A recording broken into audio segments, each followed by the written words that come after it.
Elon Musk has struck a deal to buy Twitter for $54.20 a share. So how would Twitter change under the billionaire CEO of Tesla and SpaceX? The social media giant confirmed Monday that Musk agreed to buy the company in a $44 billion deal. Once the deal closes later this year, Twitter will become a privately held company. Free speech is the bedrock of a functioning democracy, and Twitter is the digital town square where matters vital to the future of humanity are debated. Musk tweeted to his 84 million followers, "I also want to make Twitter better than ever by enhancing the product with new features, making the algorithms open source to increase trust, defeating the spam bots, and authenticating all humans." Musk says he's a free speech absolutist and has expressed concerns about Twitter straying from its roots as the free speech wing of the Free Speech Party. "I invested in Twitter as I believe in its potential to be the platform for free speech around the globe, and I believe free speech is a societal imperative for a functioning democracy," Musk wrote. However, since making my investment, I now realize the company will neither thrive nor serve this societal imperative in its current form. He continued, "Twitter needs to be transformed as a private company." And with that, Musk waded deeper into a superheated, bitterly divisive political debate over social media moderation.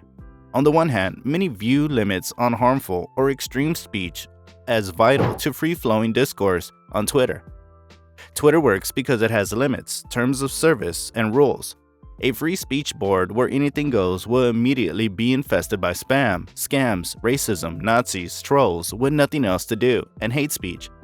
Conspiracy theory and QAnon expert Mike Rothschild tweeted, "It would be worthless and impossible to use."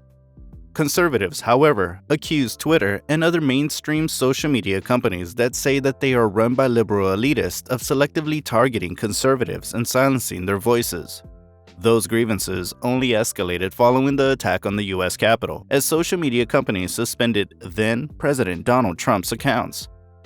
On news that Musk had made a bid for Twitter, conservative commentator Brent Bozell, founder and president of the Media Research Center, tweeted, "Free at last? Free at last. Conservatives may be free at last."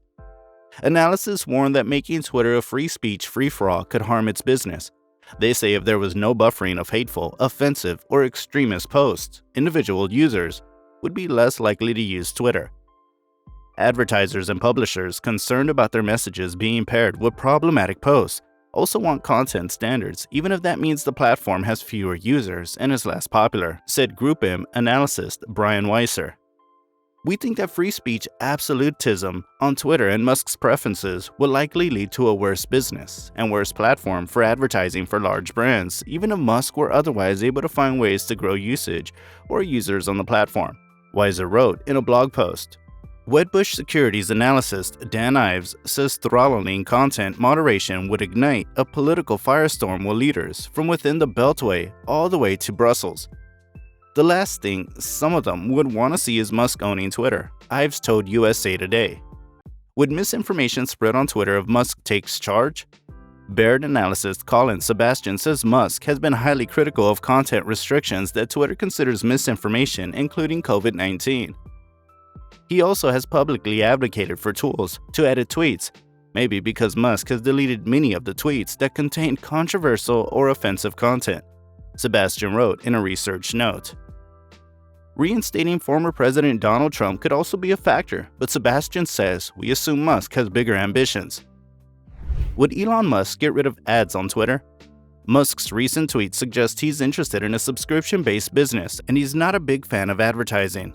Twitter's subscription business called Twitter Blue gives power users additional features.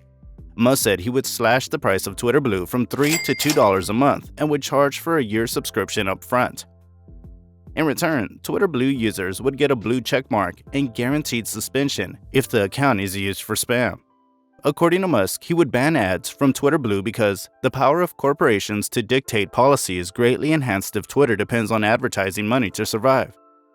Now, is Musk suggesting that Twitter and its dependence on ads? That would be difficult to pull off in the short term. Musk would likely focus first on ad-free Twitter Blue to build a subscription business with an eye toward phasing out Twitter's business showing ads to users. Twitter's advertising business has not kept up with its social media competitors. Twitter has just 1.1% of the US digital advertising market. according to eMarketer. It's expected to capture 1.2% next year, according to an eMarketer forecast from Insider Intelligence. Some analysts speculate that Musk is banking on power users like himself, those with the biggest followings, to get more people to tune into Twitter. Musk recently said that the most followed accounts on Twitter rarely tweet. We believe that enhancing efforts to remove spam content would ultimately drive higher user engagement and lower churn. Jefferies research analyst Brent Thill wrote in a research note. In addition, further investment in platform health could also drive more activity from the most followed accounts. Elon Musk may be after your Twitter data. Musk wouldn't make over-the-top changes to Twitter, but rather he would want access to the user's data if he ran the company, said Karen North, a professor at the University of Southern California and social media expert. I think that's what he'd want to capitalize on. Musk's more interested in the data than the moment-by-moment tweeting, North said. If we went into business, what would you rather have, the data or a messaging platform? Let's go with the data. North said she's not concerned yet he would create a more toxic environment because all social platforms have similar issues that need major addressing. Musk could loosen things up for users and it could be worse and things could change, but he loves to control and to be able to say things in his own way and others. It fits his pattern of behavior, North said. He's a master at the message and he may be wanting to control how it gets out, big and small. And he wants to track it, all of it. Elon Musk plans to make Twitter profitable, involves canning half the staff and charging people for $8.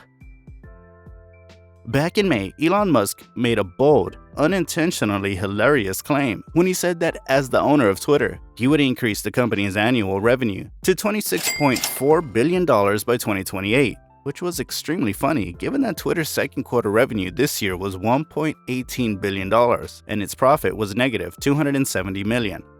Of course, his legion for online fanboys no doubt scoffed at the idea that he wouldn't achieve his goal, and then some presumably saying things to the naysayers in their lives like, Musk is a visionary.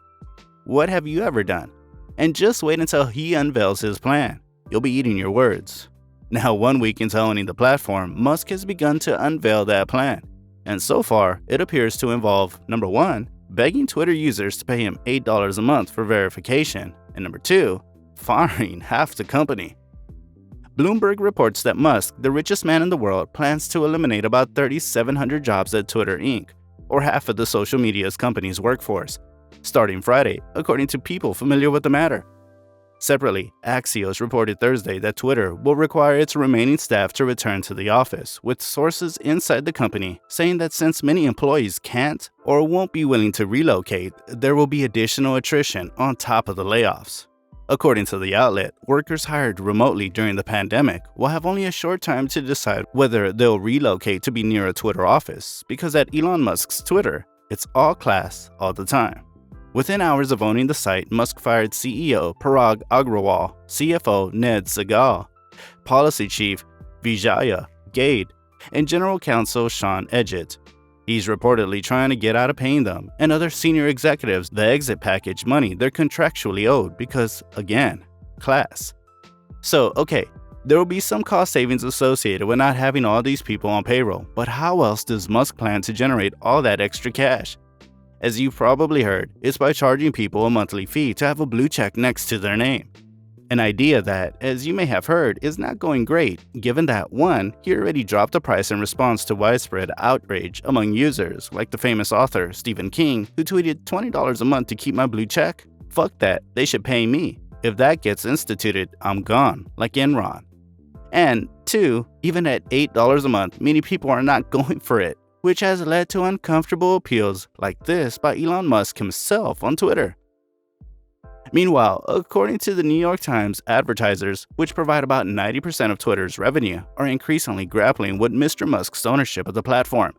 And IPG, one of the world's largest advertising companies, issued a recommendation on Monday through its media agencies for clients to temporarily pause their spending on Twitter because of moderation concerns.